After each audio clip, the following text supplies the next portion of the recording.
Hola, muy buenas tardes, siendo las 17 horas en punto de hoy, miércoles 17 de agosto, con el permiso de la mesa directiva del doctor Fajardo Dolci, Germán, vicepresidente, de la doctora Mayela de Jesús Rodríguez Violante, secretaria general, del doctor José de Jesús Flores Rivera, que es un secretario adjunto y que a partir de hoy funge también como tesorero adjunto por el permiso que pidió nuestro tesorero titular por su candidatura.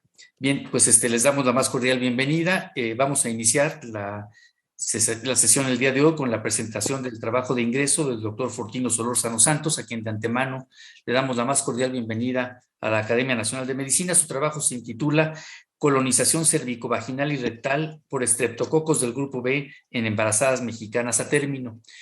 Posteriormente, el doctor José Ignacio Santos Preciado hará el comentario al mismo trabajo. Inmediatamente después, le vamos a dar la palabra al doctor y académico Virgilio Lima Gómez para que nos haga favor de coordinar el simposium Daño retiniano preclínico en diabetes, y él nos hará favor de presentar a los participantes del mismo. Buenas tardes.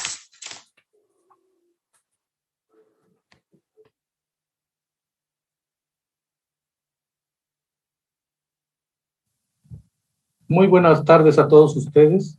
Agradezco a nuestro presidente y a toda la mesa directiva de esta Academia Nacional de Medicina el permitirme este espacio para presentar el trabajo de ingreso a esta academia.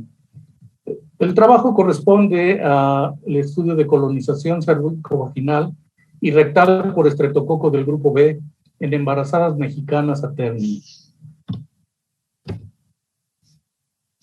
Recordar que el estreptococo del grupo B, o Streptococcus agalacti, es un coco gram positivo colonizador frecuente del tracto digestivo inferior, que por primera vez se describió como patógeno humano en 1938, y es en 1970 en que se empieza a detectar un incremento de las infecciones perinatales en los Estados Unidos de Norteamérica. Y a partir de 1980 se considera la causa más común de sepsis, neumonía y meningitis neonatal. En las mujeres embarazadas, este microorganismo causa corioamionitis, abortos espontáneos e infecciones en el periodo posparto. La importancia de este germen radica en que las mujeres embarazadas que están colonizadas a nivel genital o rectal pueden transmitir este microorganismo a su recién nacido, ya sea por vía hematógeno transplacentaria, por vía ascendente, o bien durante el paso por el canal cérvico-vaginal. En países donde la colonización por este germen es elevada, se han implementado diferentes medidas de prevención, entre las que se encuentra incluida la profilaxis antibiótica intraparto, y que esta se establece con base en frecuencias superiores al 20% de colonización en la población materna. En nuestro país existe poca información en cuanto a cuál es la frecuencia de colonización en mujeres mexicanas, y pocos son los estados donde ha sido evaluado este fenómeno. Se conoce que aproximadamente 1 de cada 5 mujeres embarazadas en el mundo están colonizadas, y esto va a ser muy variable dependiendo de la región analizada.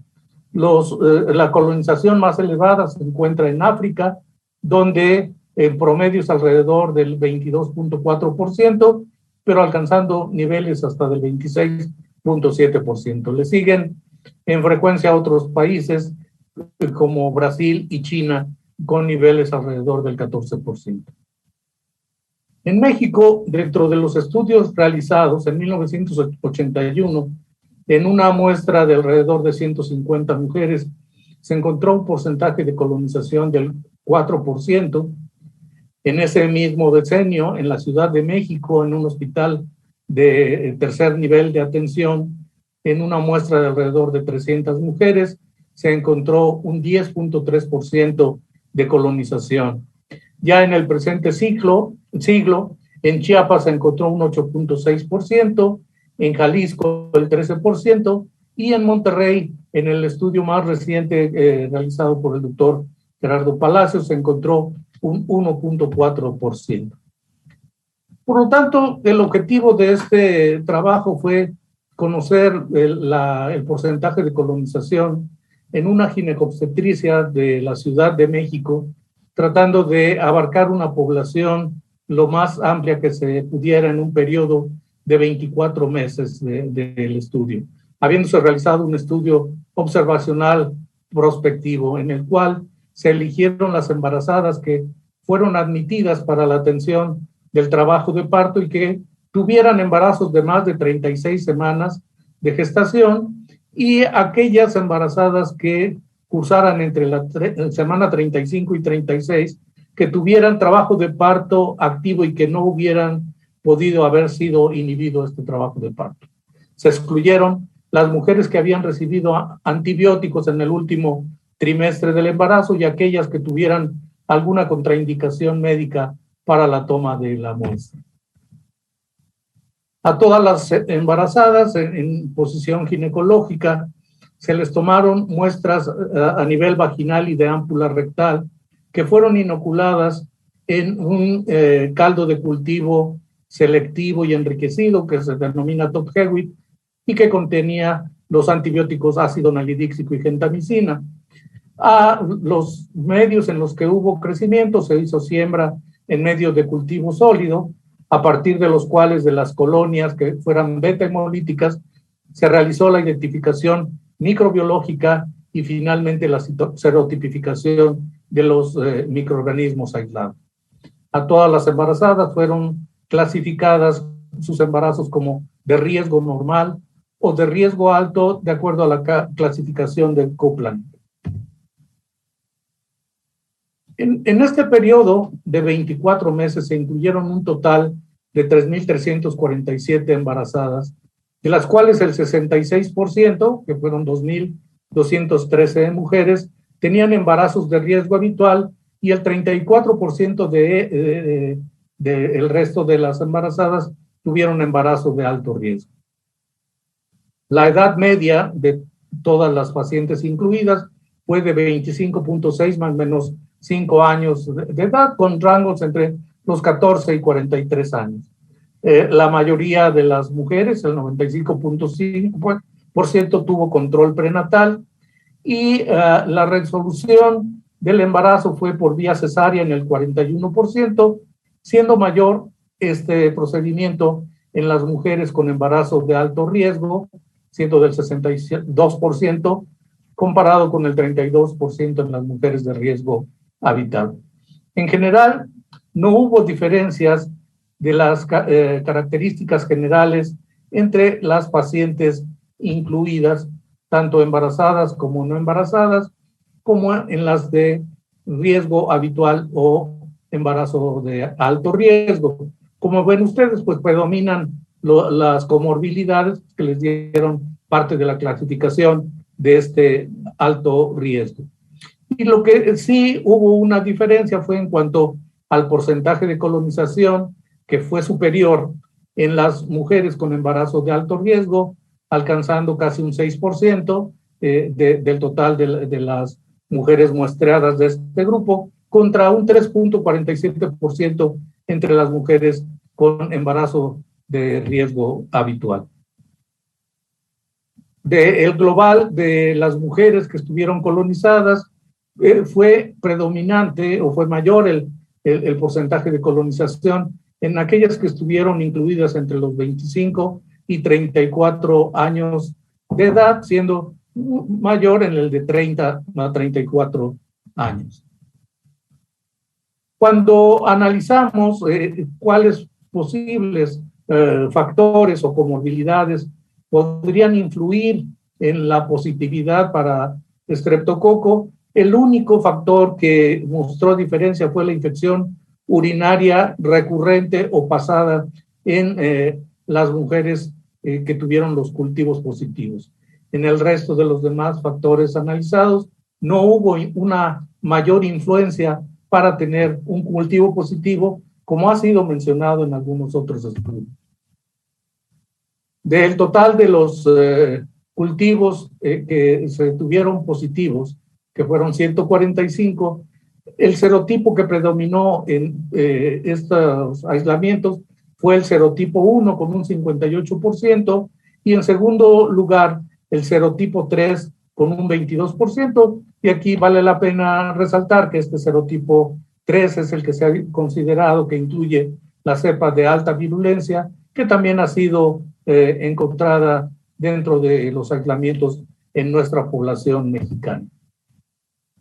Por otra parte, era importante conocer qué sucedía si solamente se tomaba muestras de un solo sitio anatómico, como era a nivel vaginal o rectal, y como lo observan ustedes en esta gráfica, en la tercera columna, el 25% de los aislamientos correspondieron exclusivamente al área rectal y como ven ustedes en las muestras vaginales y rectales, los porcentajes a nivel vaginal fue alrededor del 60% y alrededor de un 25% a nivel rectal. De tal manera que si uno no realizara el cultivo en los dos sitios, tendríamos la posibilidad de perder el 25% de los aislamientos en mujeres que están colonizando. Como parte de estos resultados, lo que podemos concluir es que la frecuencia de colonización, que es de un 4.3% en esta muestra de 3.347 mujeres, fue menor que lo que se ha reportado en otros países del mundo, incluyendo en el subgrupo de embarazadas con productos a término. Encontramos una colonización un poco mayor en embarazadas con factores de riesgo, pero no encontramos que alguno de los factores influyera de manera especial en que incremente el riesgo de colonización. Por otra parte, consideramos que deben ser tomados los dos sitios anatómicos, lo cual incrementa la positividad de la recuperación de esta bacteria, y encontramos que el serotipo 1 sigue predominando en nuestro país, a pesar de que han transcurrido algo más de 40 años desde el primer estudio realizado en nuestro medio. Y por otra parte, pues considerando la baja frecuencia de colonización en las mujeres mexicanas, en los por lo menos 4 estados muestreados en nuestro país, y con esta muestra que consideramos que es muy representativa de lo que sucede en la Ciudad de México, pues la estrategia de muestreo a todas las embarazadas entre la semana 35 y 37 de gestación, que es la propuesta internacional, pues consideramos que no es aplicable a México. Sí es importante conocer cuál es la frecuencia de colonización en los embarazos de pretérmino, ya que probablemente esta conducta podría variar en este grupo particular de mujeres embarazadas.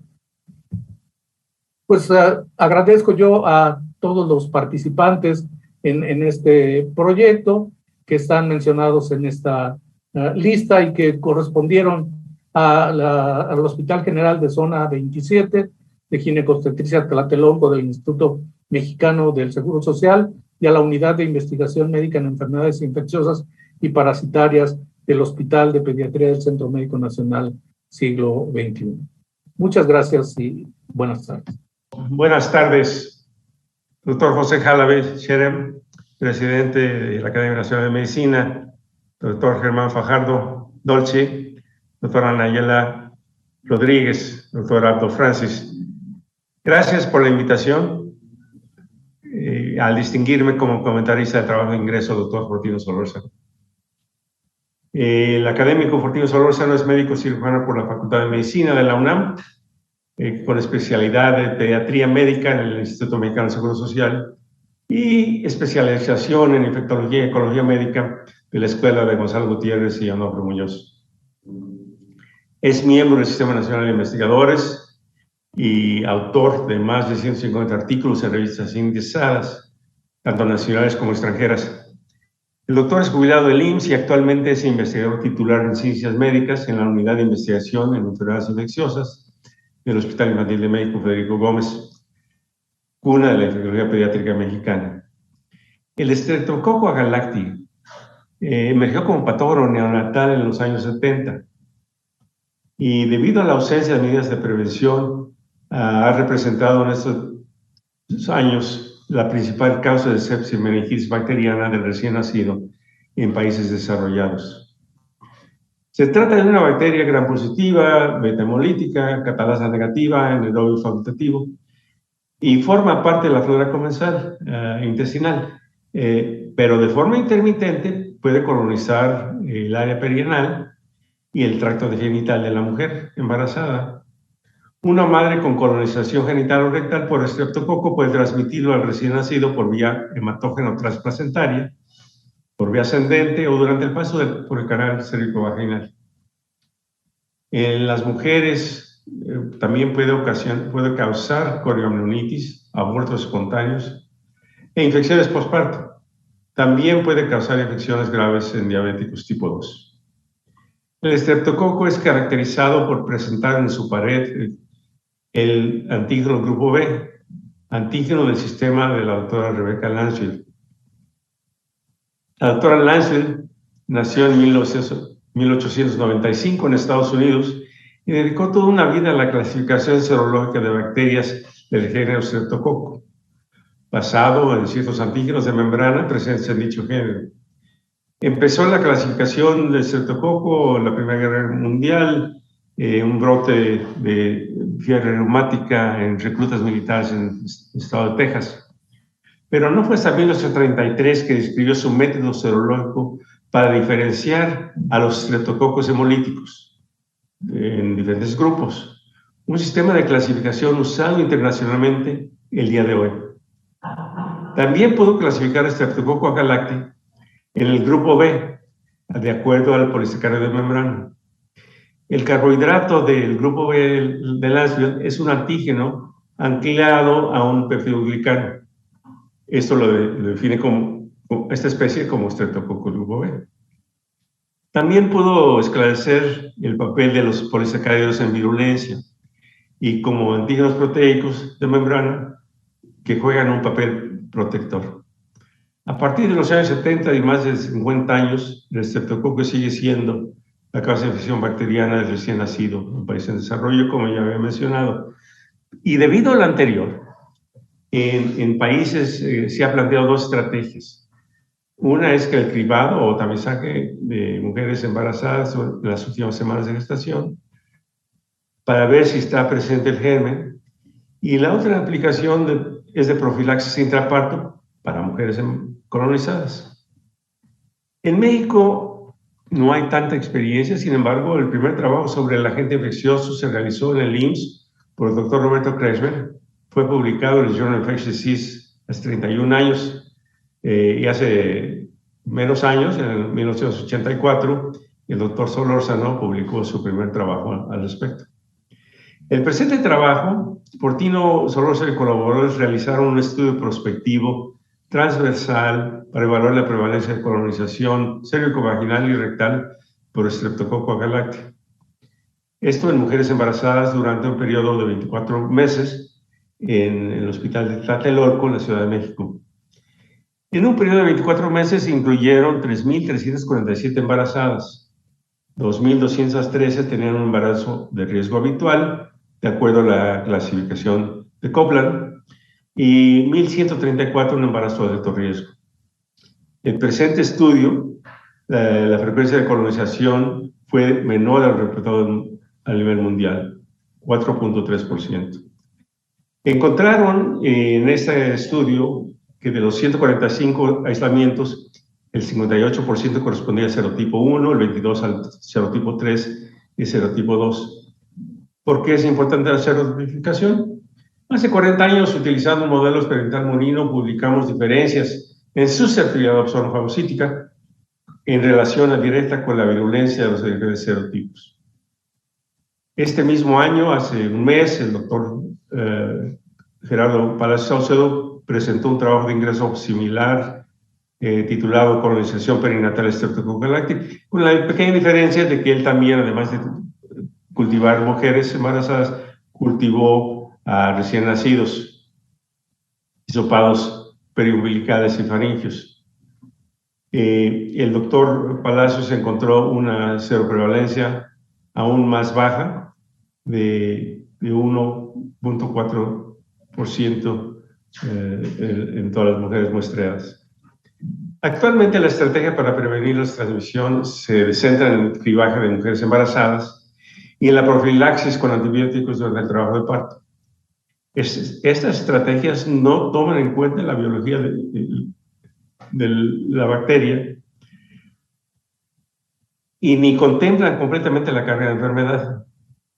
La creciente resistencia a antibióticos y el uso de estos durante el embarazo tendrá efectos indeseables en la salud del recién nacido, sin duda. Tampoco existe un estándar internacional establecido para el muestreo de colonización materna por este germen, lo que genera variaciones al comparar estudios de diferentes países, inclusive dentro del mismo país, como vemos el estudio de Palacios y el presente estudio. Estas variaciones pueden deberse al método y momento de muestreo, sitios anatómicos, muestreados y técnicas de laboratorio utilizados. Tanto el doctor Solórzano como el doctor Palacio concluyen que la realización de cultivos en todas las mujeres embarazadas no parece justificarse en México, considerando el alto costo de la práctica, la baja probabilidad de detectar mujeres colonizadas. Por ahora, la información disponible es insuficiente para establecer un programa de profilaxis antimicrobiana. Una vacuna podría prevenir colonización, sin embargo, estudios no han dado el resultado o el éxito esperado. Quiero mencionar que la importancia de este trabajo no se limita a los resultados y conclusiones presentados por el doctor Solórzano. Este trabajo también señala una problemática de salud pública, que es la salud reproductiva en México. No podemos dejar de preocuparnos que en esta población de más de 3,000 embarazos, 34% de ellas hayan sido de alto riesgo, cuando normalmente oscila entre el 10 y el 20%. O que el 30% hayan sido menores de 19 años, reconociendo la problemática de embarazo en adolescentes en México. Que el 29% tuvieron infección por vías urinarias, o que el 15% tuvieron rotura prematura de membranas. Se realizó cesárea en 41%. Y además, el 90% contaron con atención prenatal. Bueno, felicito al doctor Fortino Solórzano y me sumo a la mesa directiva en darle la bienvenida a la Academia Nacional de Medicina y lo invito a comprometerse a las actividades de nuestra corporación. Enhorabuena.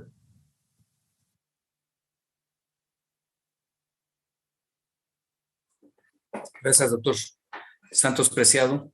Y nuevamente también nos unimos a la felicitación y empezamos entonces de acuerdo con lo ya previsto con el simposio. Adelante.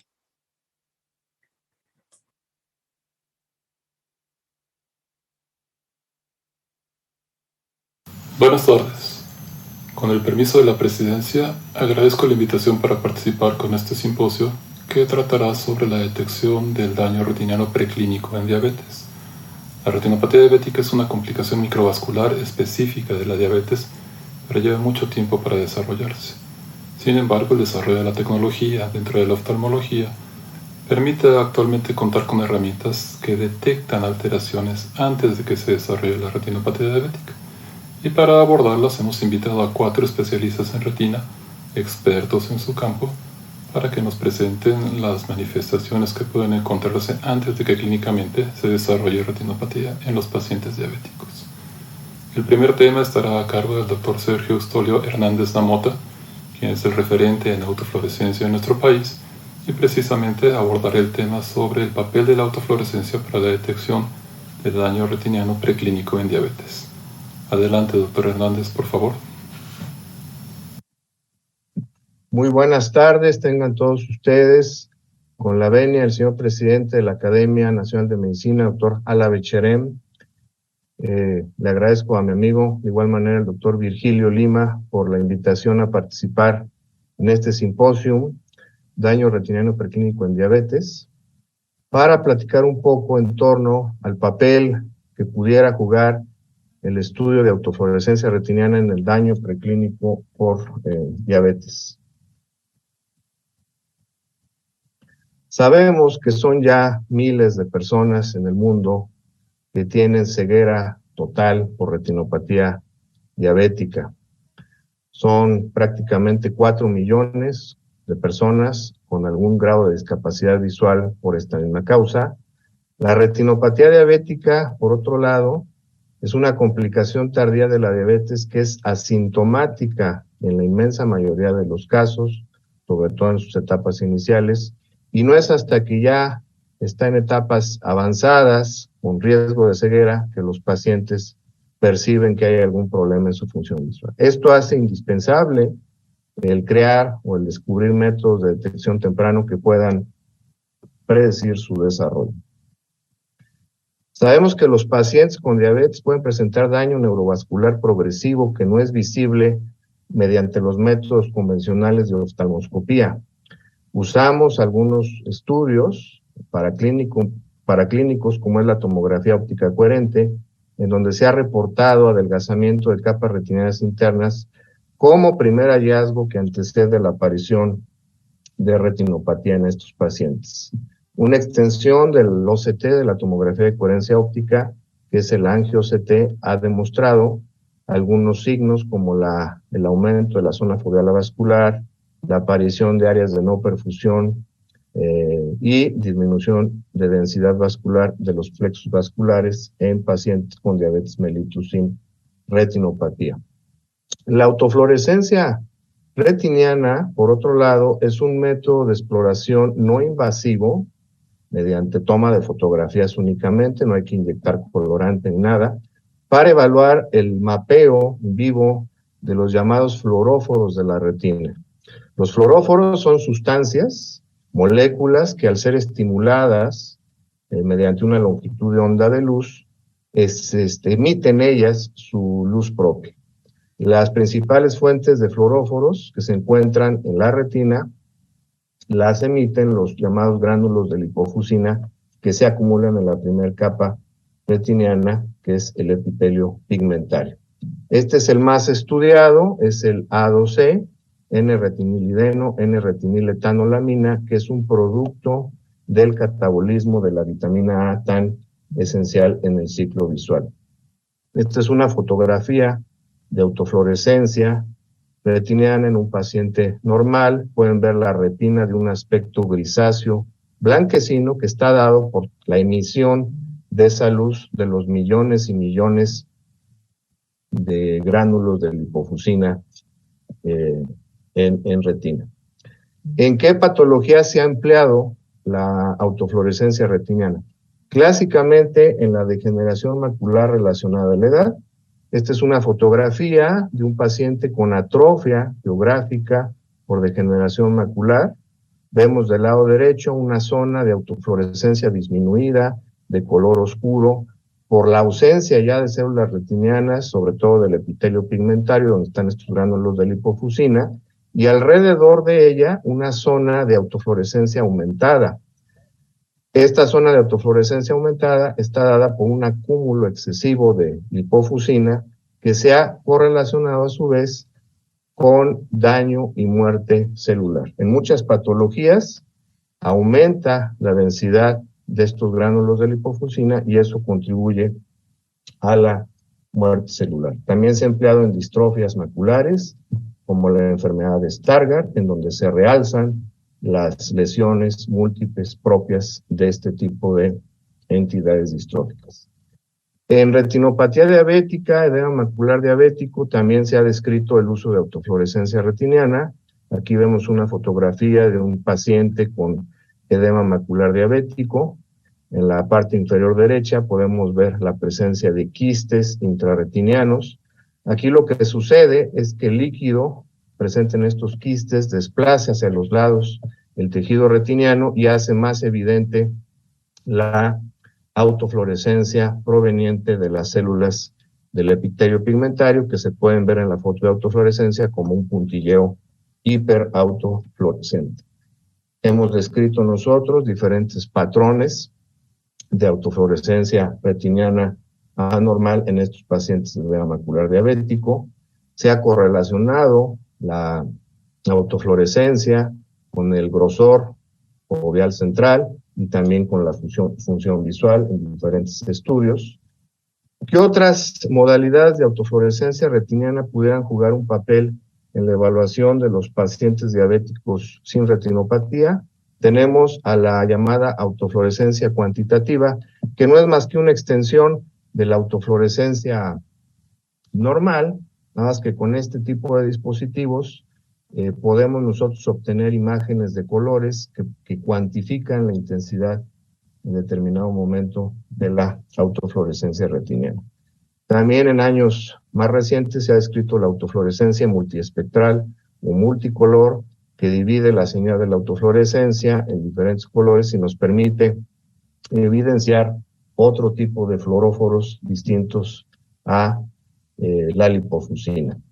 Quizás la modalidad de autofluorescencia más estudiada en pacientes diabéticos sin retinopatía es el llamado FLIO, que significa, por siglas en inglés, Fluorescence Lifetime Imaging Ophthalmoscopy, oftalmoscopía de imagen de tiempos de autofluorescencia. Sabemos que la energía lumínica normalmente es absorbida por un átomo y el estado energético de sus electrones en este momento es elevado. Sin embargo, cuando el electrón regresa a su estado basal, libera energía en forma de fotones. La medición del retraso entre la excitación del átomo y la liberación del fotón se mide mediante este sistema de FLIO. En otras palabras, lo que mide también este sistema de FLIO es el tiempo que tarda en decrecer la emisión de luz o autofluorescencia en esos pacientes. En la hiperglicemia, sabemos que se producen los llamados productos avanzados de glicación enzimática, que son proteínas alteradas por la glucosa, las cuales se acumulan en retina y contribuyen mediante diferentes mecanismos a la génesis de la retinopatía diabética. Estas proteínas modificadas se unen a receptores y producen citoquinas, factores de crecimiento vascular, todos ellos implicados en la génesis de retinopatía diabética. El incremento de estas proteínas o productos avanzados de glicación enzimática aumenta la severidad de la retinopatía diabética. Se ha encontrado incremento en estos pacientes en los tiempos de autofluorescencia en diabetes sin retinopatía. De hecho, el FLIO tiene una sensibilidad y especificidad altas para diferenciar pacientes con retinopatía diabética de sujetos normales. Existe una correlación importante entre los niveles de hemoglobina glicosilada y los tiempos que tarda en decrecer la señal de autofluorescencia en estos pacientes sin retinopatía. Quizás el estudio más ilustrativo fue este publicado ya hace 7 años sobre la utilidad del FLIO en los pacientes diabéticos sin retinopatía. Aquí podemos ver en la parte de abajo imágenes de cómo decrece la autofluorescencia en un paciente normal. Se ve en una tonalidad de color amarillento, lo cual indica que el tiempo de fluorescencia es corto, se mide en billonésimas de segundo, en picosegundos, y en la parte superior vemos unas tonalidades azulosas, verdosas, que indican el aumento en el tiempo en que decrece la señal de autofluorescencia. El FLIO tiene el potencial de mostrar glicación proteica asociadas con diabetes mellitus. Puede en este sentido ayudar a predecir el desarrollo de la retinopatía diabética, lo cual a su vez quizás nos podrá ayudar en determinado momento a individualizar terapias aplicadas de manera más oportuna a los pacientes con esta patología. Por su atención, muchas gracias. Muchas gracias, doctor Hernández. El siguiente tema estará a cargo del doctor Gabriel Antonio Ochoa Maínez, también especialista en retina, quien ha estudiado las alteraciones en los pacientes diabéticos sin retinopatía que se presentan mediante angiotomografía de coherencia óptica. Y su tema es precisamente la densidad de vasos y la densidad de perfusión en pacientes diabéticos sin retinopatía mediante angiotomografía de coherencia óptica. Adelante, doctor Ochoa, por favor. Gracias, buenas tardes.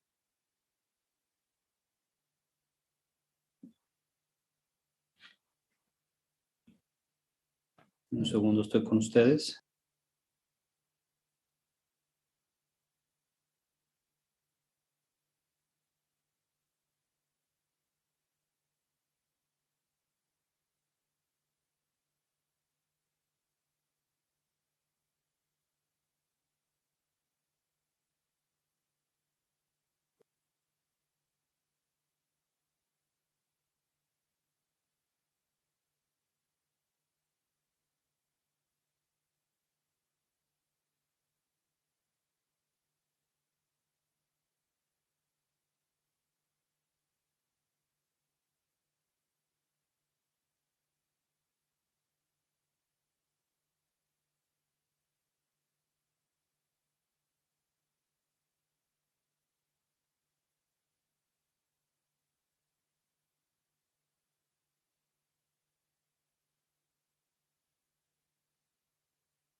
Podríamos incluso, si no, presentar la siguiente ponencia en lo que preparan. Sí, si fuera tan amable, doctor Virgilio, un poco de problemas. Muchas gracias, doctor Ochoa. El siguiente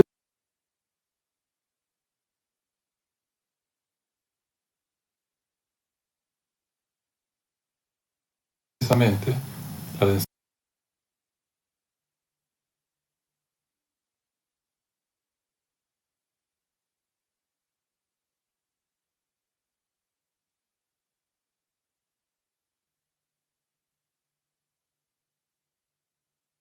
Muchas gracias, doctor Ochoa.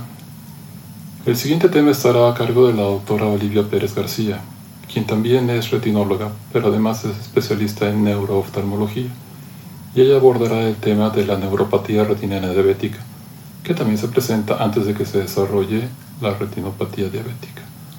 Adelante, doctora Pérez, por favor. Buenas tardes.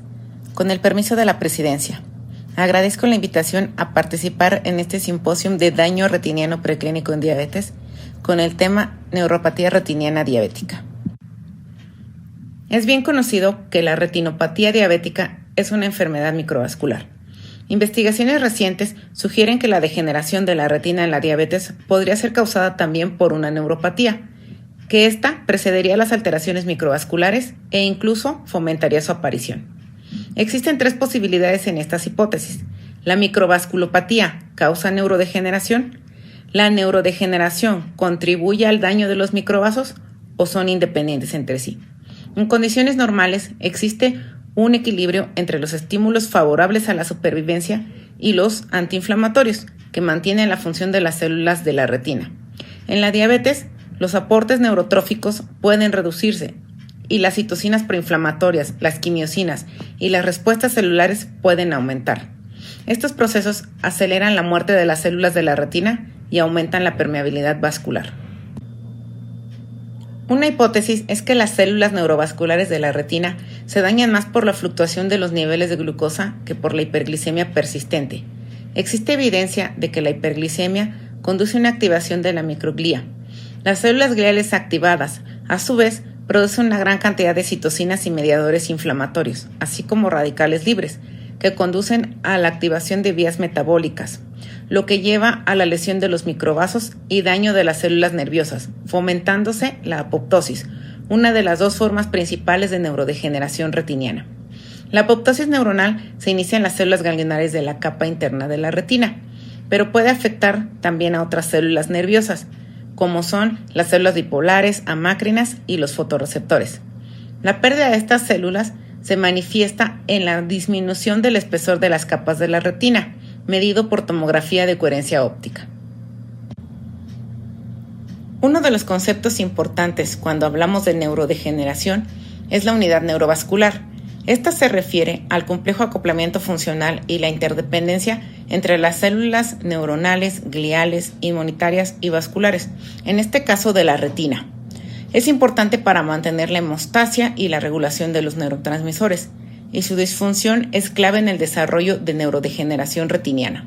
El desequilibrio entre los neuroprotectores, tales como somatostatina, cortistatina, péptido 1 similar al glucagón, factor derivado del epitelio pigmentario, etc., es un factor importante en la apoptosis neural y la activación glial en la diabetes. En términos de deterioro vascular, esto conduce a una respuesta hemodinámica alterada, ruptura de la barrera hematorretiniana y daño en la microvasculatura. Los estudios funcionales, como el electroretinograma, la evaluación de la visión cromática o de la sensibilidad al contraste, muestran también anormalidades precoces a la retinopatía diabética, antes incluso de que ésta sea diagnosticada, lo que los hace atribuibles a daño neurodegenerativo. El electroretinograma es una herramienta fundamental en la evaluación de las alteraciones de la función retiniana y se han observado alteraciones características en el registro, tanto en modelos animales como en humanos diabéticos, aún no existiendo alguna alteración microvascular. Varios estudios han medido mediante tomografía de coherencia óptica la pérdida neuronal, la cual se manifiesta como disminución del espesor de algunas capas de la retina. Sin embargo, ninguno parece aclarar qué aparece primero, si la neurodegeneración o la vasculopatía. La evaluación macular en pacientes con diabetes sin retinopatía debe analizarse con precaución, ya que el grosor macular varía mucho en la evolución de la enfermedad, no tiene un comportamiento uniforme y puede verse afectado por la presencia de edema macular. El área peripapilar contiene una mayor densidad de axones en comparación con el área macular.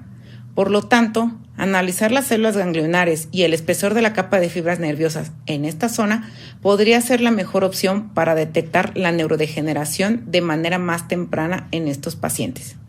También se ha medido, mediante angiotomografía de coherencia óptica, que hay una disminución en la densidad de los vasos maculares. De la evidencia existente para neurodegeneración retiniana, algunos autores han propuesto utilizar el término enfermedad retiniana diabética, en lugar de retinopatía diabética, para abarcar todas las complicaciones retinianas en la diabetes, incluyendo vasculopatía y neuropatía, a menos que más evidencia demuestre que la neurodegeneración retiniana es solo un biomarcador temprano para la retinopatía diabética y no forma parte de esta misma. Los sistemas de clasificación bidimensionales actuales utilizan dos ejes, uno para la gravedad del edema macular y otro para la retinopatía propiamente dicha. En tal sistema, un paciente puede tener edema macular extenso, sin datos de vasculopatía, manifestados como microneurismas o microhemorragias. Si se clasifica de acuerdo a un esquema tridimensional que incluya el daño neuropático, ese mismo paciente puede tener además neurodegeneración temprana. La evidencia cada vez mayor en el campo de la neurodegeneración retiniana presenta oportunidades para incorporar estrategias neuroprotectoras como terapias complementarias a los tratamientos existentes para la retinopatía diabética, los cuales se realizan cuando ya se ha establecido el daño vascular. La investigación de nuevos tratamientos tiende a centrarse en los jugadores clave en la neurodegeneración retiniana, como los factores neurotróficos, inflamación y estrés oxidativo. Estos biomarcadores podrían convertirse en objetivos prometedores para el diagnóstico oportuno y tratamiento de neurodegeneración retiniana en el futuro. Un ejemplo de ellos es la somatostatina, un neuroprotector endógeno cuyos niveles están disminuidos en la retina diabética y que está relacionado con la activación glial y la apoptosis neuronal, las dos características de la neurodegeneración retiniana. Otros nuevos biomarcadores han sido identificados recientemente en modelos experimentales de diabetes. Estas son proteínas implicadas en la inflamación, el estrés oxidativo, la apoptosis, la supervivencia celular, la respuesta al estrés del retículo endoplásmico, envejecimiento y otros procesos celulares. Dentro de la investigación de estos agentes neuroprotectores, uno de los estudios más conocidos es el promovido por el Consorcio Europeo para el Tratamiento Precoz de la Retinopatía Diabética, cuyo objetivo principal fue evaluar si la administración tópica de dos medicamentos neuroprotectores, brimonidina o somatostatina, podría prevenir o detener la neurodegeneración retiniana en pacientes diabéticos tipo 2 con al menos 5 años de diagnóstico. En este ensayo clínico de fase 3 se incluyeron 450 pacientes de 11 centros clínicos de la Unión Europea, los cuales se asignaron de forma aleatoria a los grupos placebo, somatostatina y brimonidina. El resultado primario fue el cambio en el tiempo implícito evaluado por electroretinograma multifocal entre el inicio y el final del seguimiento.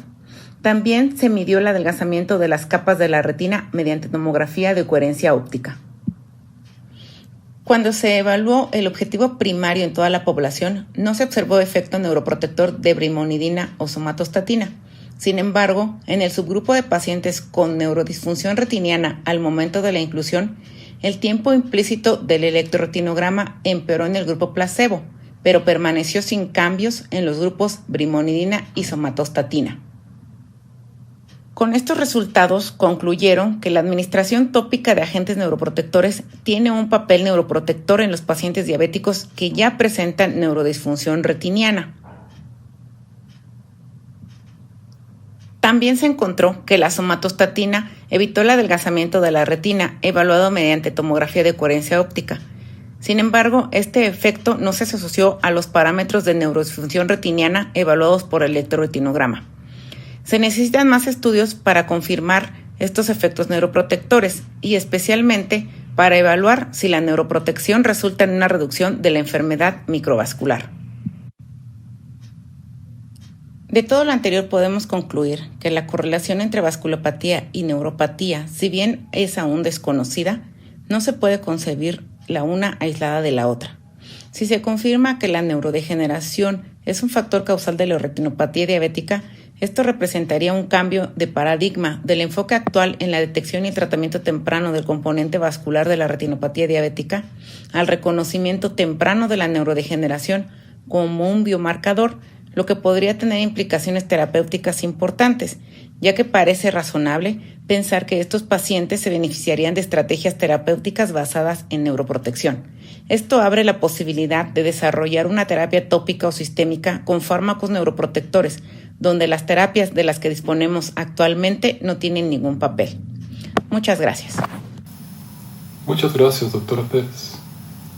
El último tema estará a cargo de la doctora Beatriz Hatziri Pérez Aragón, también especialista en retina, pero que además es una especialista en enfermedades inflamatorias oculares y precisamente abordará el papel de la inflamación en el daño retiniano preclínico. Adelante, doctora Pérez Aragón.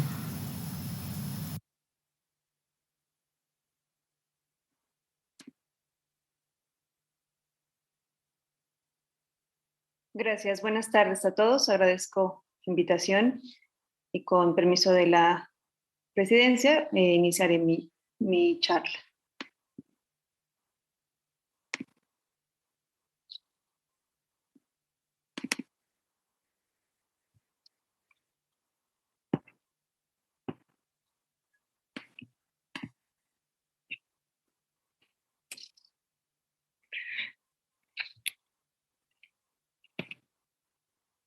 La inflamación tiene como tal un papel central en la fisiopatología de la diabetes mellitus.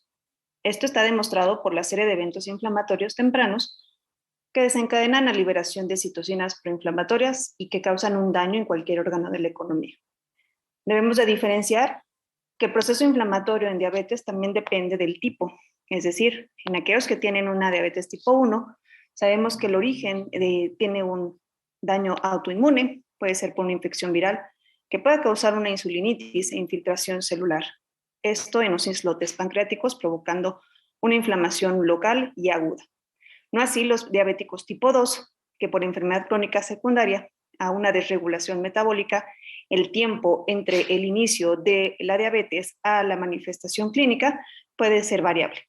Se ha demostrado en diferentes publicaciones, incluso en ensayos con modelos animales, que las anormalidades clínicamente observables pueden ser 2 meses posteriores a la inducción de la diabetes, pero que las incluso células que pueden llegar a revestir toda la red capilar retiniana presenta apoptosis después de los 6 a 8 meses de ser diabético.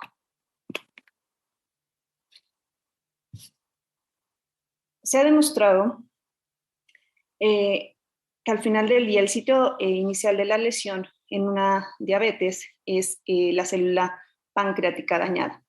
Se libera así una cantidad de células inflamatorias locales y después sistémicas. En este caso, una de las más estudiadas es la interleucina 1 y 1 beta. También se ha demostrado que el tejido graso tiene un papel inflamatorio importante. Esto es debido a que también durante el síndrome metabólico induce la liberación de factores que dan paso a mantener lo que se menciona como un estado crónico inflamatorio de bajo grado. Y está principalmente orquestado por estas células inflamatorias, estas citocinas y proteínas inflamatorias, factor de necrosis tumoral alfa, interleucinas, la 1,1 beta, interleucina 8, proteína C reactiva, productos finales de glucosilación y radicales libres principalmente.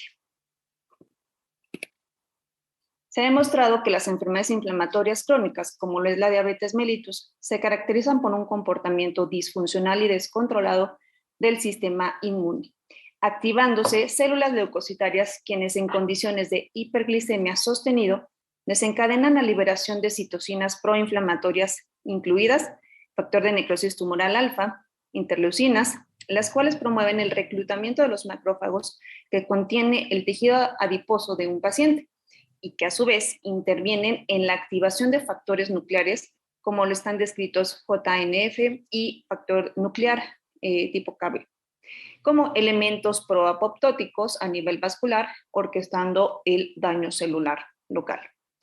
Asimismo, debido al acúmulo de los ácidos grasos en el tejido adiposo, estos se liberan y son reconocidos por receptores tipo TOL, activando a su vez a más macrófagos en este mismo tejido y entonces promueven un círculo en el cual se liberan más factores de necrosis tumoral alfa, activando vías hacia la peroxidación lipídica y por lo tanto aumento del estrés oxidativo, causando daño por radicales libres. Entonces, el daño a la retina por diabetes mellitus comienza con una disfunción bioquímica predispuesta por la hiperglucemia, resistencia a la insulina, dislipidemias y factores hormonales que activan vías de metabolismo de la glucosa alterada, dando una activación glial local. Esto causa una liberación de los radicales libres, procesos inflamatorios y señalización aberrante de factores de crecimiento que resultan al final en un daño vascular, neuroglial, es decir, aumenta la expresión clínica de la retinopatía diabética dependiendo de la etapa. Se ha descrito que la fisiopatología del daño retiniano por diabetes está dado entonces por múltiples alteraciones en las vías bioquímicas del proceso y de la degradación de la glucosa, a través de vías de oxidación incluso alteradas. Asimismo, en la interacción de la glucosa con otros carbohidratos, como la glucosa 6-fosfato, fructosas, derivados de otras vías, forman los productos al final del día de productos avanzados de una glucosilación. Promueve entonces el aumento de especies reactivas de oxígeno, así como de un estado proinflamatorio que activa también factores de transcripción que, como ya habíamos comentado, produce al final del día un estrés oxidativo, la producción de superóxidos, y una de las rutas más conocidas es la ruta de los polioles, donde se reduce la nicotinamida de dinucleótido fosfato, que este es un factor muy importante de regulación de los mecanismos antioxidantes.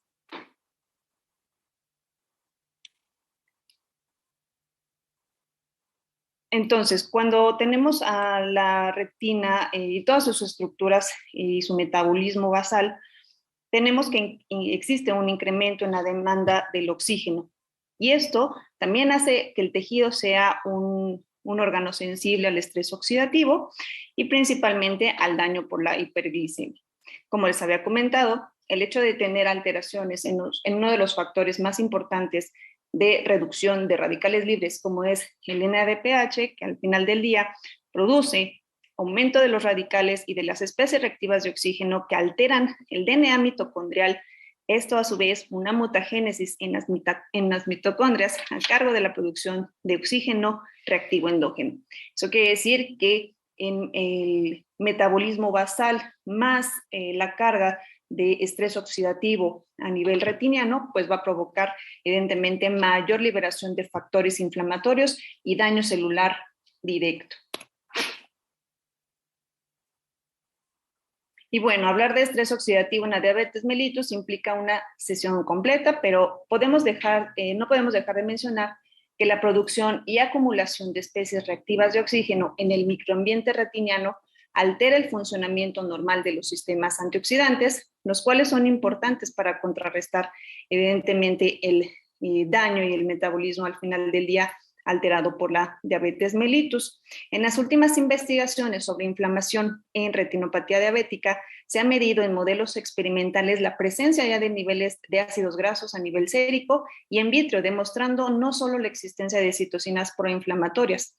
Los últimos estudios han medido un incremento de las proteínas de unión a ácidos grasos, como es la FABP4, en pacientes con enfermedad renal y hoy en día en pacientes con retinopatía diabética, demostrando que su presencia en vitro o su aumento a nivel sérico, pues se traduce como un fallo en la barrera hematorretiniana temprano en la diabetes.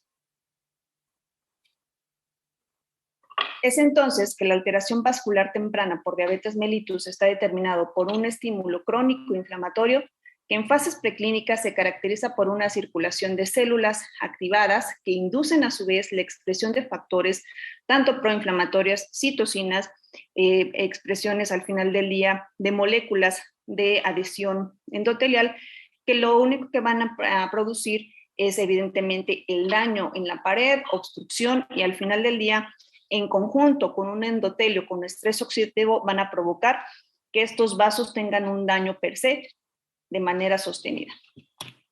El daño como tal a la barrera hematorretiniana, que está conformada por estos elementos, la membrana basal, un endotelio vascular íntegro y la presencia de estos pericitos que regulan la contractilidad vasomotora, este daño al final del día va a provocar las primeras manifestaciones clínicas en un paciente con diabetes mellitus o una hiperglicemia descontrolada y sostenida. Resumiendo así que el estado de hiperglicemia va a incrementar el estrés oxidativo local y sistémico, además de activar células leucocitarias que inducen a su vez a los factores de transcripción nuclear para la expresión de citocinas, interleucinas, factor de necrosis tumoral alfa, presencia de ICAM, que son moléculas de adhesión que al final del día van a producir una migración de estas células inflamatorias y van a producir un daño endotelial orquestado por una leucoestasis, una trombosis, y entonces producir la isquemia, que es uno de los principales factores de estímulo de otras moléculas como el VEGF, que aumenta la proliferación de vasos anormales y de otro avance al final del día de la enfermedad clínica por diabetes.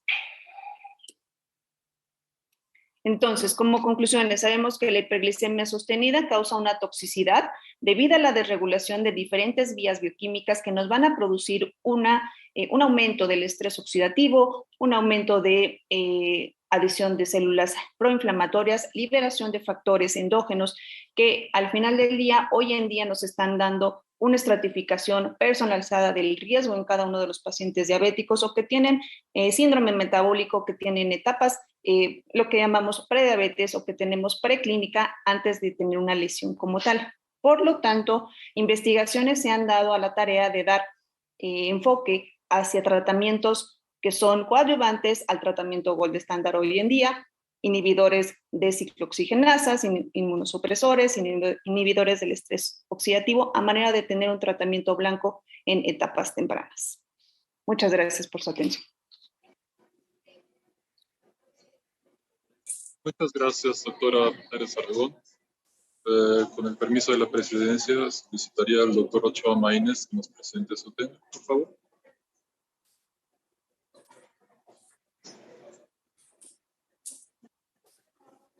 Listo, ya estamos por aquí.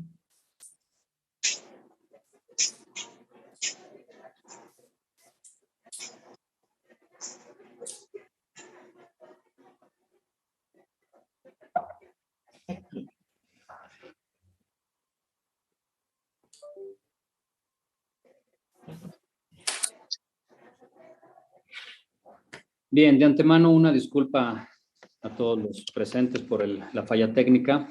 Con el permiso de la presidencia de la Academia Nacional de Medicina y el agradecimiento al académico Virgilio Lima por la invitación, voy a tener el gusto de presentar el trabajo Densidad de vasos y de perfusión por angiotomografía de coherencia óptica. Estos son los temas en los que subdividí mi plática, que va desde conceptos generales hasta las conclusiones. Dentro de los conceptos generales, bueno, hablar de la diabetes mellitus creo que ya es redundante, es un tema que todos conocemos, por lo tanto lo voy a obviar, pero sí voy a hablar sobre la retinopatía diabética, es la complicación más frecuente y severa de la diabetes mellitus.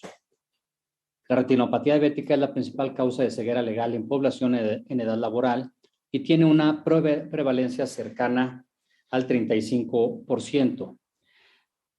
Hay que mencionar que hay una etapa que todavía los diabéticos no tienen retinopatía diabética, pero sí, como ya comentaron mis compañeros en pláticas pasadas, hay cambios neurodegenerativos y consecuentemente microvasculares que no son detectados por un examen oftalmológico habitual. Por lo tanto, la diabetes mellitus produce un proceso neurodegenerativo con cambios microvasculares por los procesos inflamatorios también comentados por la doctora Beatriz Pérez, lo cual produce pérdida de pericitos e incremento en el grosor de la membrana basal, lo cual conlleva a una ruptura de la barrera hematorretiniana interna con el consecuente edema macular. Cualquier método que haga evidente estos cambios es una herramienta fundamental como biomarcador, como es la tomografía de coherencia óptica. Dentro de la clasificación de la retinopatía diabética tenemos el estudio ETDRS, que lo tenemos desde los años 80, donde nos menciona que hay una etapa no proliferativa de vasos y una etapa proliferativa. Esto se caracteriza por la presencia de microaneurismas, exudados, microhemorragias, anormalidades microvasculares intrarretinianas y eventualmente neovasos. ¿Cuáles son los métodos que tenemos ya de manera habitual para hacer un examen oftalmológico, un examen de retina? Pues tenemos el oftalmoscopio indirecto, las fotografías junto con fluorangiografía y la tomografía de coherencia óptica. Voy a pasar un poco a hablar sobre la morfología de los vasos retinianos y coroideos. Sabemos que la carótida interna, una de sus ramas terminales es la arteria oftálmica, que a su vez nos da la arteria central de la retina y las arterias ciliares posteriores cortas. Estas dos últimas son las que proveen de oxígeno, de sangre oxigenada a la retina por su parte externa e interna. A su vez, la arteria central de la retina nos forma diferentes plexos en toda la retina, excepto en la zona avascular foveal y la periferia extrema. Esta falta de vasculatura es importante mencionarla, que esto es en condiciones normales, porque es precisamente uno de los datos que este estudio nos puede dar de manera temprana. La arteria central de la retina forma diferentes plexos, como es la red capilar peripapilar radial, el plexo capilar superficial, el plexo capilar intermedio y el plexo capilar profundo. Dependiendo de la excentricidad de la anatomía de la retina, será que pueda tener desde 4 plexos hasta un solo plexo en la periferia. Hablando del OCT y consecuentemente de la angio-OCT, el OCT se basa en el principio de la interferometría, que es una técnica que consiste en combinar la luz proveniente de diferentes fuentes y receptores, de tal manera que se obtiene una imagen de mayor resolución aplicando el principio de la superposición. La tomografía de coherencia óptica es una técnica de imagen de tomografía óptica no invasiva e interferométrica que ofrece una penetración de 2 a 3 milímetros en el tejido que se trate, con resolución axial y lateral en escalas micrométricas. Esta técnica fue demostrada por primera vez en el año de 1991. La angiografía por tomografía de coherencia óptica, angio-OCT, es una técnica de imagen no invasiva basada en los principios de la tomografía de coherencia óptica para visualizar redes vasculares en la retina y la coroides. La angio-OCT utiliza interferometría para medir los cambios en la señal emitida para diferenciar entre áreas de flujo sanguíneo versus áreas de tejido estático. Es decir, los cambios que se detectan son debidos al movimiento de los glóbulos rojos. La angio-OCT se utiliza para diagnosticar una variedad de enfermedades oftalmológicas como la retinopatía diabética, la degeneración macular relacionada con la edad, las obstrucciones de las arterias centrales de la retina, las venosas tanto central como de rama y el glaucoma. ¿Cómo hacemos estos estudios? Pues aquí muestro en pantalla 4 plataformas distintas de diferentes marcas, de marca Topcon, de marca Zeiss, de marca Optoview, el de Heidelberg Engineering, el de Spectralis, y se hace de una manera muy sencilla. Como vemos en la fotografía, el paciente posa su barba y su frente en los dispositivos colocados y el técnico, el médico, hace las tomografías de una manera realmente sencilla y rápida. Muestro en pantalla lo que sería una angiotomografía de manera normal.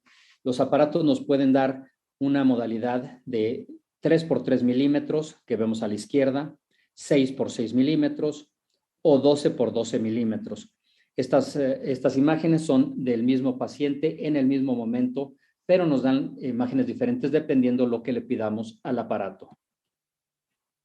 ¿Y cómo se analizan los datos que obtiene el aparato? Bueno, el aparato realiza una segmentación automatizada de los plexos o capas de interés para generar imágenes en fase, realizando múltiples escaneos modo B, actualmente hasta 100,000 escaneos por segundo. En el mismo lugar se detecta la presencia de movimiento a través de los vasos, de tal manera que los cambios mostrados en el tiempo indican la localización y el movimiento de los eritrocitos a través de ellos en áreas de circulación aún sin capilares. Utiliza un método de binarización, es decir, la imagen de cada vaso es representada con la anchura de un píxel para posteriormente representarse en un término que hemos llamado esqueletonización. Bueno, y después de este análisis, ¿qué podemos interpretar? Pues bueno, el tema de la plática, la densidad vascular. La densidad de vasos es la longitud de los vasos en determinada área, lo cual se representa en milímetros sobre milímetros cuadrados, y la densidad de perfusión indica el porcentaje de la superficie evaluada en donde hay circulación. ¿Qué utilidad tiene esto? Pues el análisis y la combinación de ambas mediciones permite distinguir entre circulación de capilares y vasos mayores. Bien, y ahora vamos, todo esto que nos da la ciencia, la tecnología, vamos a la clínica. ¿De qué nos sirve el angio-OCT? Bueno, el angio-OCT nos muestra las características morfológicas de la retinopatía diabética. Hablábamos previamente sobre los microaneurismas. El angio-OCT nos permite ver microaneurismas no visibles en el examen clínico y la localización precisa de las mismas. También nos permite detectar anormalidades microvasculares intrarretinianas, que son vasos anómalos, ramificados y dilatados que no sobresalen hacia el vítreo, también los cuales no pueden ser observados de manera clínica, sino haciendo un estudio invasivo como la fluorangiografía retiniana. Nos muestra también áreas de neovascularización, ¿sí? Porque la tasa de detección de la retinopatía diabética proliferativa es mucho más alta con el angio-OCT que con el examen clínico. Y también nos muestra áreas de isquemia, que son datos muy importantes en la etapificación y en la decisión de tratamientos de un paciente con retinopatía diabética. También, ¿qué nos muestra el angio-OCT? Bueno, nos demuestra áreas de hipoperfusión. Nos permite calcular la circulación de la zona vascular foveal, que como ya mencionaba previamente, es un área que en condiciones normales no tiene vasos. Nos permite también el cálculo de la densidad vascular y el cálculo del índice del diámetro microvascular. En la imagen que está a su derecha, vemos las diferentes etapas en que se muestran los estudios, es sin diabetes mellitus, sin retinopatía diabética, con retinopatía diabética leve, moderada o severa.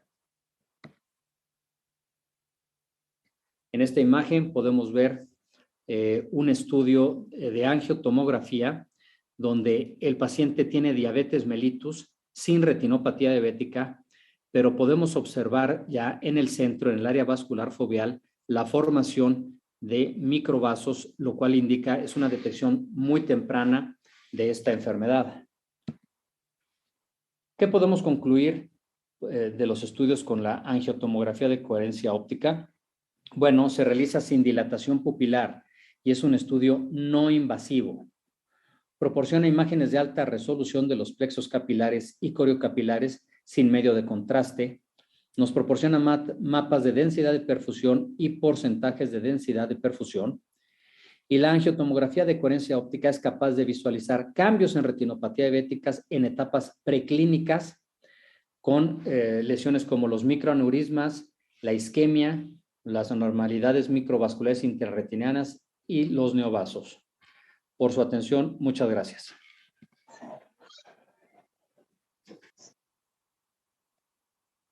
Muchas gracias, doctor Ochoa. Devuelvo la palabra a nuestro presidente, doctor Parra.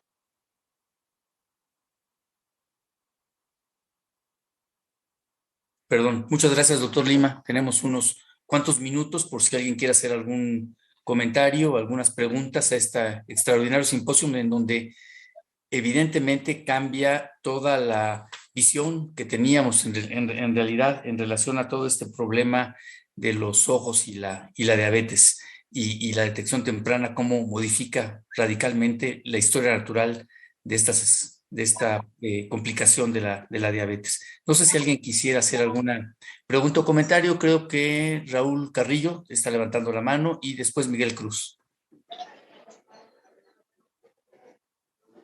Gracias, doctor Jalabe, por darme la palabra.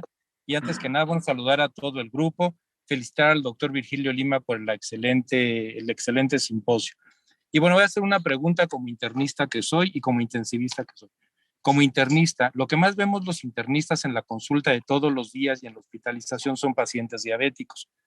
Parte de la evaluación integral es verles el fondo de ojo, que es parte de lo que hacemos y enseñamos a los residentes en formación. Pero yo pienso que cuando vemos el fondo de ojo de un paciente diabético ya con lesiones, es una fase muy avanzada de la enfermedad de la retinopatía diabética.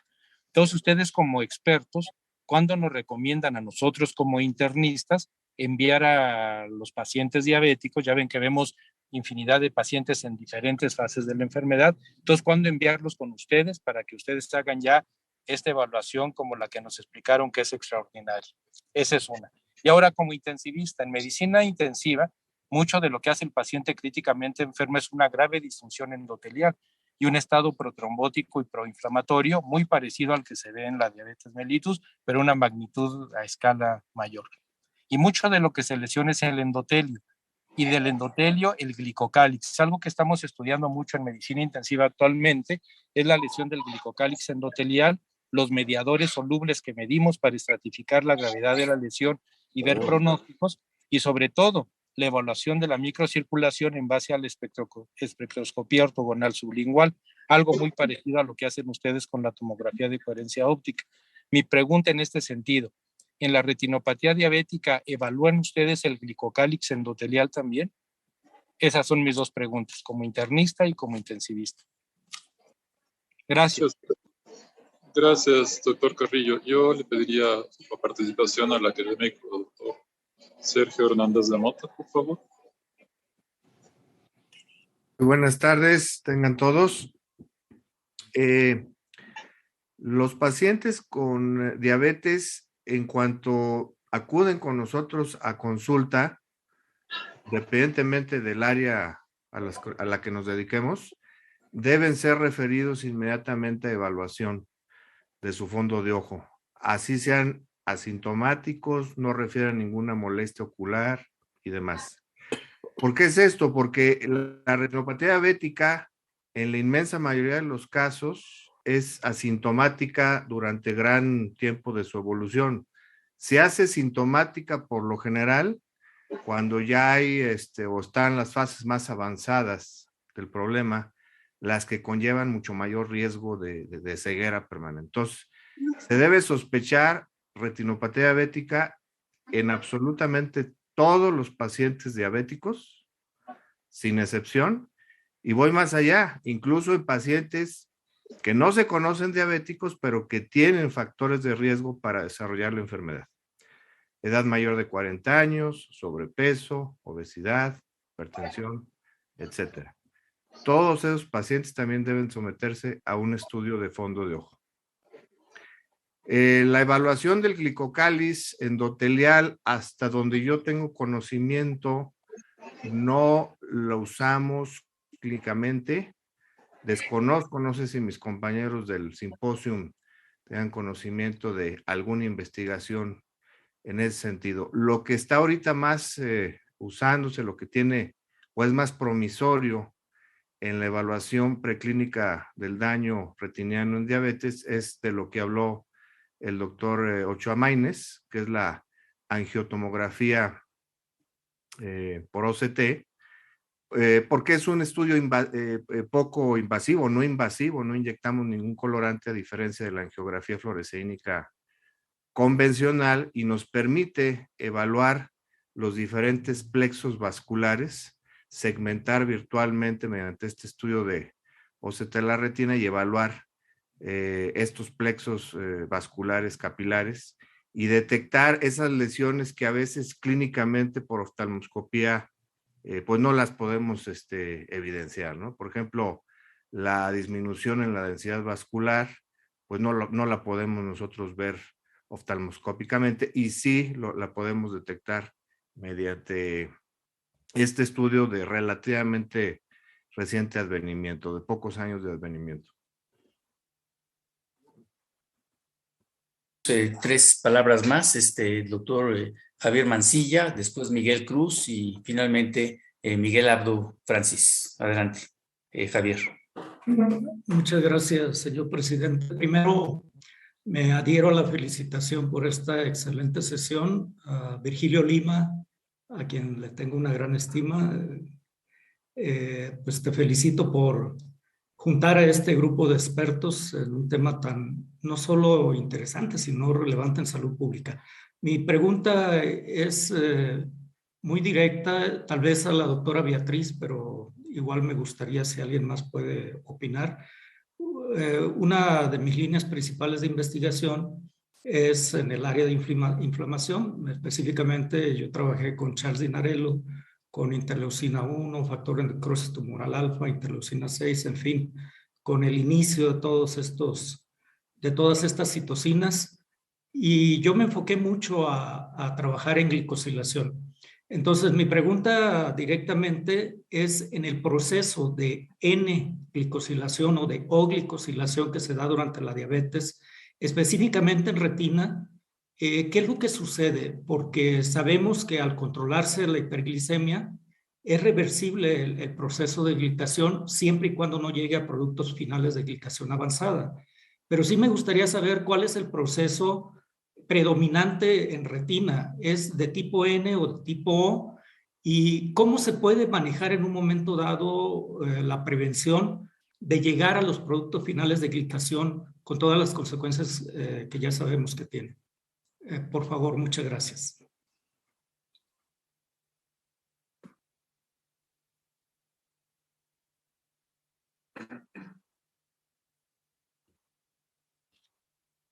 Doctora Beatriz, ¿estás por ahí? Sí, su micrófono, doctora Pérez, su micrófono está apagado. Aquí, ya.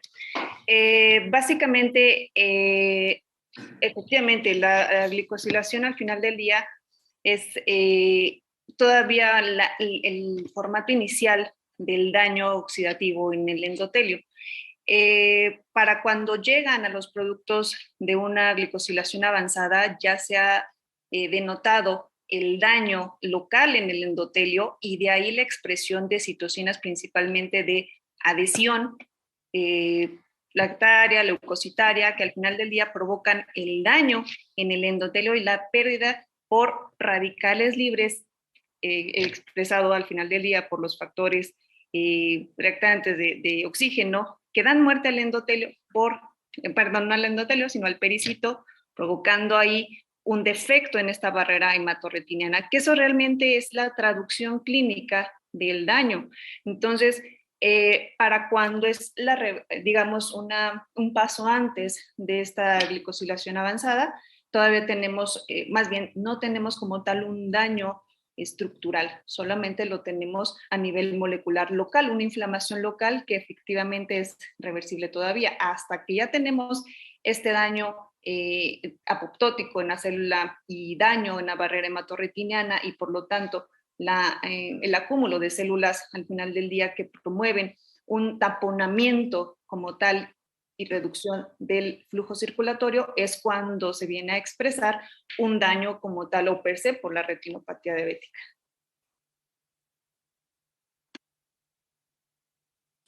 Miguel Cruz y luego inmediatamente después Miguel Abdo, para que... Bueno, buenas tardes, doctor Virgilio Lima y todos los demás ponentes, extraordinario, siempre se aprende mucho.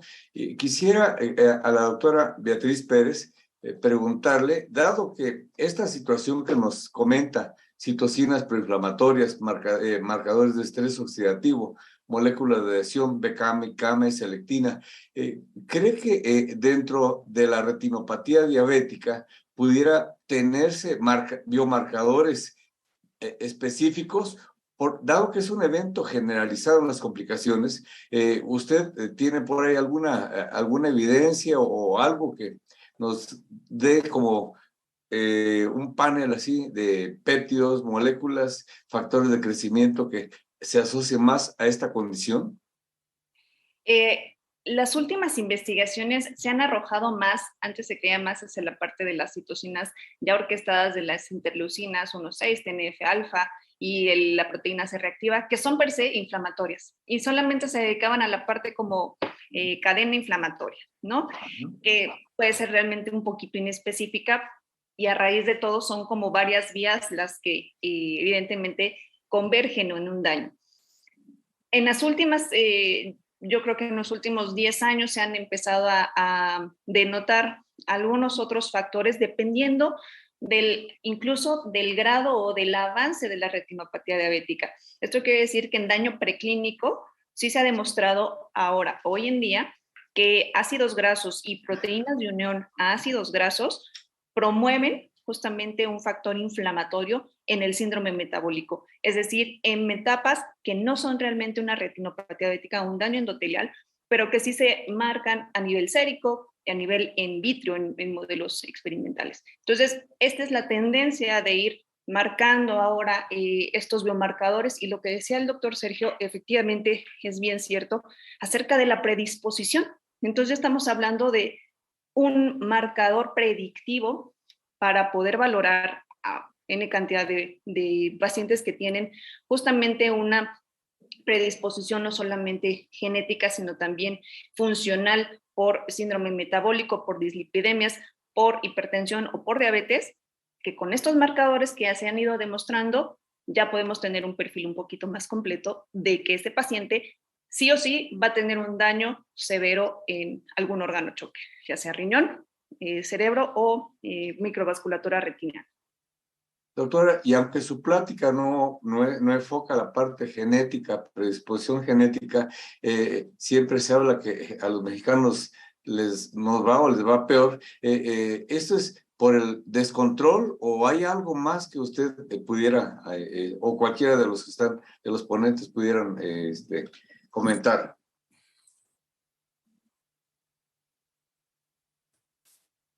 Acerca básicamente de la predisposición genética tiene que ver con existe una palabra que en este momento no la recuerdo, pero al final del día es el conjunto de genes que de la epigenética que hoy en día el ADN de un paciente mexicano, de un paciente que tiene un genotipo latino, tiene una predisposición ya marcada. Es decir, a predisposición, no retinopatía diabética exactamente, no hemos llegado todavía a esa parte, pero sí a los estados de síndrome metabólico, síndrome de distrés oxidativo y aumento obviamente de todo el perfil proinflamatorio de un paciente que tiene este gen y al final del día predisposición no solamente ambiental. Muchas gracias. Querido Miguel, sumándome a las felicitaciones a todo el grupo, por supuesto, Virgilio y Sergio nos tienen acostumbrados a estos niveles de calidad. La doctora Beatriz Pérez ha comentado algo muy importante en relación a las cuestiones genéticas. Miguel, en gastro trabajamos muchísimo con el síndrome metabólico, tú lo sabes, y MAFLD, que es nuestro grave problema, que tiene que ver con mucho de lo que ustedes han indicado, tiene que ver con el gen PNLP3, en donde hemos encontrado que en la población mexicana existe un factor de riesgo importante. Y aquí la pregunta sería, a lo mejor, doctora Pérez, podríamos intentar cruzar líneas de investigación, porque podría ser muy importante que estos pacientes que sí podemos detectar y que ya sabemos que tienen el riesgo metabólico muy elevado para MAFLD, para problemas de tipo visceropatías diabéticas y otros más, podríamos iniciar con estos estudios, porque qué mejor que lo que ustedes hoy nos han propuesto, encontrarlos en fases preclínicas para poder limitar en lo posible el daño sucedáneo. Yo le agradezco muchísimo a usted y a todo el panel, por supuesto, esta excelente presentación. Gracias, Virgilio, como siempre, y gracias, Sergio. Gracias, presidente, por permitirme hablar. Pues estamos casi al final del día. Bienvenido, doctor Solórzano Santos, a la Academia Nacional de Medicina. Y no sé si antes de cerrar, Virgilio quiere hacer algún último comentario. Muchas gracias, doctor Jalavet. Sí, El ojo es un lugar donde se pueden ver directamente el sistema vascular y el sistema nervioso.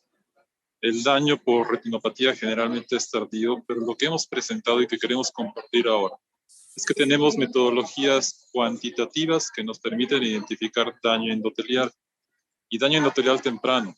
Esto se abre la puerta para investigaciones con personalidades tan distinguidas como el doctor Mancilla, el doctor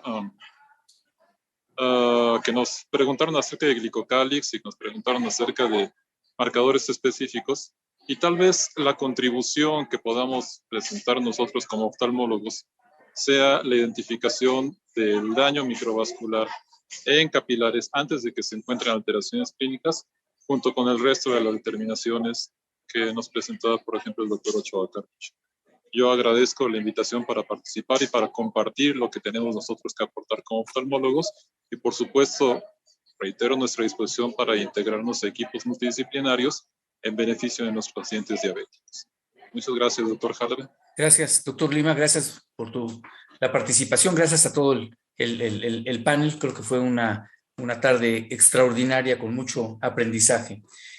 Los invitamos para que el próximo miércoles a las 17 horas nos acompañen en la sesión que se va a llamar Impactos en la Salud del Conflicto en Ucrania, que presentará el doctor Juan Ramón de la Fuente, académico honorario y embajador de México ante la ONU, y que en esta ocasión, que ya estaba programado previamente a todo esto de la pandemia, pues va a ser presencial con toda la distancia que podamos guardar. Entonces los invitamos para que nos veamos ahora sí en forma presencial, nos podamos abrazar con ciertos límites, aunque sea de lejecitos, pero que nos podamos ver, están cordialmente invitados, académicos y no académicos, a esta sesión que será el próximo miércoles a las 17 horas en punto. Calculen un poquito las lluvias y el tráfico de la Ciudad de México.